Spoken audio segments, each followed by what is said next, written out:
All right, guys, I just went in there and watched UFC 228 Countdown. Nico Montano versus Valentina Shevchenko.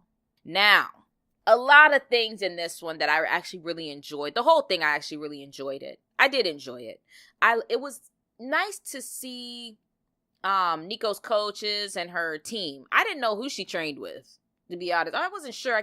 Every time I thought about her trainers, I kept seeing Justin Gaethje. Then I was like, is she training with Trevor Whitman? And then I'm like, nah, she's not over there. She's still in Albuquerque somewhere, but I just was not sure. And whoever the UFC production team is or the film crew, they trolled us for sure. The editing, because they were like, Jackson Wink. Da, da, da, da. I was like, oh, she's a Jackson Wink. Game over, man. Game over. If she's training at Jackson Wink, she won't win another fight ever. That's what I was thinking. But she is training at a little family gym owned by a husband and wife. It's a nice little spot. It seems, and they have Tim Means over there. You know, Tim Means, a guy from native Atlanta guy. He trains out of Albuquerque. It was nice to see all of that and just see her in her element. But man, I could just tell that it was, gosh, it just looked, when it went over to Valentina, you saw her hitting the pads. Watching Valentina hit pads is a thing of absolute beauty. I mean, she is striking the pads hard, crisp, accurate, fast.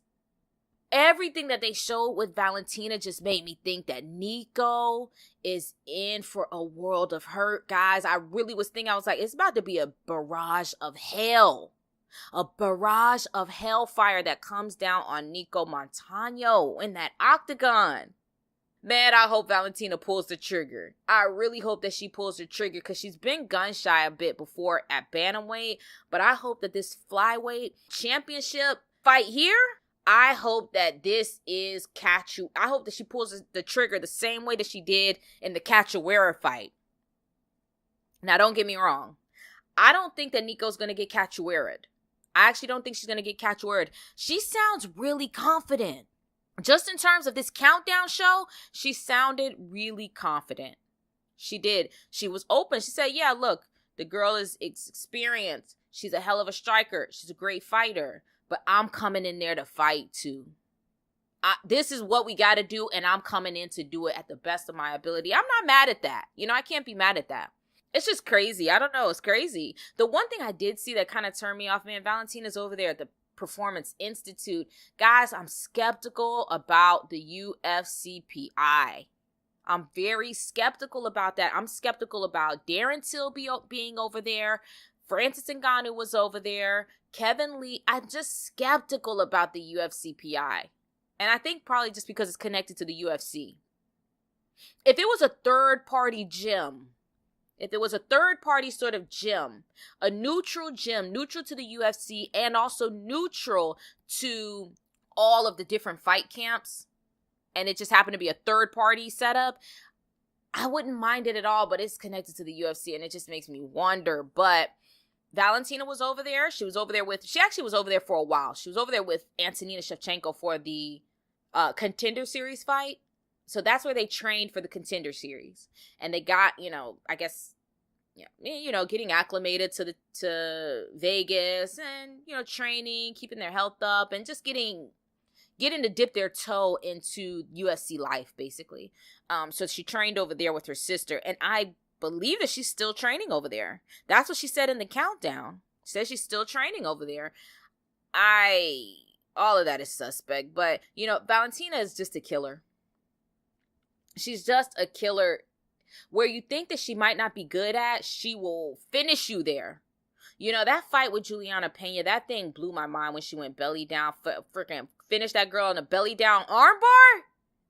I lost it on that fight. I lost it. And that was the first time that she hit the UFC with the Russian little dance number that she had. That was the first time she hit him with that. And I don't know. I'm always impressed with Valentina. In that octagon, I am always impressed with Valentina Shevchenko. So, in this countdown, the only thing I saw was Valentina. And Nico just seemed like a distant memory already. she just already started to feel like a distant memory in terms of this championship belt. It really did. I mean, if Nico can pull off the win against Valentina, I actually believe that would be the biggest upset of UFC history.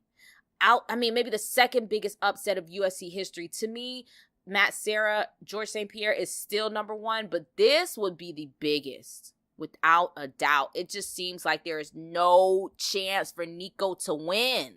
I still like Nico. I still want to see her do well in the flyweight division, and I think she will do well. I believe that the UFC is going to get behind her and push her. They're going to get behind her and push her, but she pulled the motherfucking wild card. Valentina's face is on that card. That's who she drew. And the bullet waits for nobody. The bullet waits for nobody, not in this flyweight division. I just see, I don't know what I see, but I see it happening very brutally. I see it happening very brutally. But what I can say, guys, this episode of The Countdown is a great one. Go ahead and watch it. It is on YouTube. Check it out.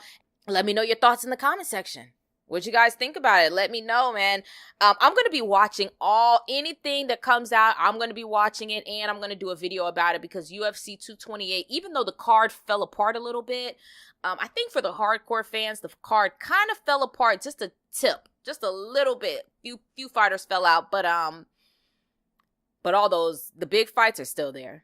The big fights that everybody's holding their breath for is still there. Now we do not have to any longer turn black and blue in the face waiting on it. It's literally around the corner. I can already hear it. I can already hear Bruce Buffer, man. I'm pumped about this fight, guys. Y'all already know that. So when I say I'm going to be watching everything, I'm going to watch every embedded episode, and I'm going to watch every interview, and I will be putting out videos about this. Also, I missed and I never put out the last 2 episodes of the fight breakdown for UFC 228, and that is Tyron Woodley versus Darren Till. That is also Nico Montano versus Valentina Shevchenko, but I have not forgotten. They are coming out. They will be released tomorrow on Tuesday. I'll go ahead and get them out. Anyways, guys, leave your thoughts in the comment section. Hit that like button. Hit the subscribe button.